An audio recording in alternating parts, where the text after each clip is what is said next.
네, 주택연금에 대해서 이제 계속 말씀드리고 있는데요. 오늘 말씀드릴 내용은 주택연금의 어떤 가입 방식하고 그다음에 주택연금을 가입할 때 들어가는 소소한 비용들, 그리고 또 이제 나중에 주택 그 연금을 지급받는 방식, 뭐 일단 뭐 종신형이라든지 확정형이라든지 이런 게 있잖아요. 예, 그런 것들에 대해서 한번 조금 구체적으로 살펴보겠습니다. 네, 주택연금의 가입 방식 말씀드리게 보겠습니다. 보시는 테이블처럼 이렇게 세 가지로 크게 이제 분류할 수 있고요. 우리가 일반적인 형 같은 경우는 그 55세 이상이면 부부 중에 한 분이 55세 이상이면 가능하고요. 담보대출 상환형도 똑같습니다. 그러나 우대형은 부부 두 분 중에 한 분이 기초연금 수급자여야만 합니다. 네, 주택 기준에서 보면 일반형은 1주택이든 그 이상일지라도 12억 이하의 공시가격이면 되고요. 근데 우대형은 반드시 1주택자이면서 공시가격이 2억 미만의 주택이어야 되겠습니다. 인출 한도는 일단 목돈 빼는 개념이죠. 대출 한도 전체에 대해서 일반형은 50% 이내이고 담보대출 상환형은 50에서 90%. 네. 네, 그리고 이거는 담보금을 갚아야 되니까 이제 커질 수밖에 없죠. 그러니까 이거는 담보대출 상환형은 사실 별로 의미가 없을 것 같아요. 연금으로서의. 네, 우대형은 대출 한도의 45% 이내까지 인출을 할 수 있습니다. 네, 그리고 이제 보증요율이라는 게 일종의 보험금 비슷한 게 들어가는데 일반형이든 뭐 모든 형이 초기 보증료는 일반형은 1.5%네요. 연보증료는 초기 보증료는 처음에만 들어가고 연보증료는 매년 0.75%씩 들어갑니다.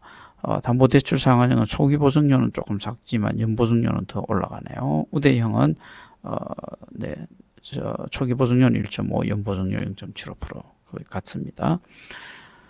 네, 그리고 저 담보대출 상환형은 대출 금리를 좀 깎아주는 0.1% 인하가 있고요. 그 대신에 우대형은 연금 지급액이 최대 21%까지 상대적으로 즉 일반형 대비해서 증가할 수 있다라는 의미가 되겠습니다. 네, 가입 비용은 즉 초기 보증료는 아까 앞에 테이블에서 봤듯이 초기 보증료, 연보증료와 자기가 이제 그 받은 금액에 대한 이자가 발생되잖아요. 이게 이제 복리로 계산되는데 이게 좀 큽니다, 사실은요. 그런데 이거를 매년 내는 게 아니라 계속 누적시켜 나갑니다. 그러다가 양쪽 부부 모두 사망 시에 이제 정산하는 개념이거든요. 그랬을 때 모든 그 보증료와 이런 것들을 다 정산하고 나서 남는 금액이 있으면 상속, 또 모자라더라도 더 추가 요구가 없습니다. 국가에서 부담합니다. 네, 주택연금 신청 시에 기타 비용 드는 거로서 법무사비, 등록세, 교육세, 인지세, 감정료 이런 것들이 또 발생할 수 있는데요. 감정료의 경우는 이거 인터넷상에 이제 한국 부동산 등 시세가 있으면 이것으로 대체되는데 본인이 굳이 원할 경우 개인 비용으로서 이제 감정을 실시는 할 수 있습니다. 주택연금 가입 시에 또 세제 혜택이 있는데요. 가입 단계에서 보면 등록 면허세가 있는데, 공시 가격이 5억 원 이하인 1세대 1주택자는 그 50%로 감면해주고 있고요. 또 이에 해당되지 않더라도 면허세액이 300만 원 이하일 때는 등록 면허세 역시 50% 감면해주고 초과했을 때는 150만 원까지만 공제해주고 있습니다. 그리고 농어촌 특별세라든지 채권 그 매입 의무는 면제되고요. 이용 단계에서는 매년 그 소득세가 발생되잖아요. 그럴 때 이제 그 소득세도 연간 200만 원 한도로서 소득 공제를 해줍니다.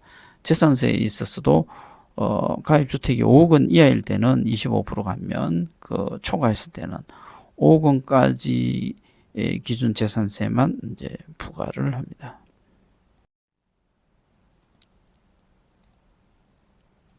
주택연금의 수령 방식을 보면요. 주택연금 수령 방식에 따라 지켜야 할 목돈 인출, 즉 인출 한도 기준이 있거든요. 이 부분에 대해서 좀 살펴볼 필요가 있고요. 종신 혼합, 우대 혼합 간의 변경이 가능하다라는 내용이 있습니다. 자, 이 테이블 보시면 되겠는데요. 즉, 종신으로, 주택임금 일반적으로 종신형이죠. 종신으로 받는데, 종신혼합은 일부 목돈으로 받고 나머지를 종신으로 받겠다는 뜻입니다. 그래서 이때는 이제 인출한도가 50% 이내이고요. 즉, 대출한도 전체, 대출 그 금액에 대해서 이렇게 해줄 수 있는 그런 대출 한도의 50% 이내라는 뜻입니다. 확정 기간형은 10년에서 30년까지 설정할 수 있고, 여기서는 인출 한도는 최소 5%가 되겠습니다.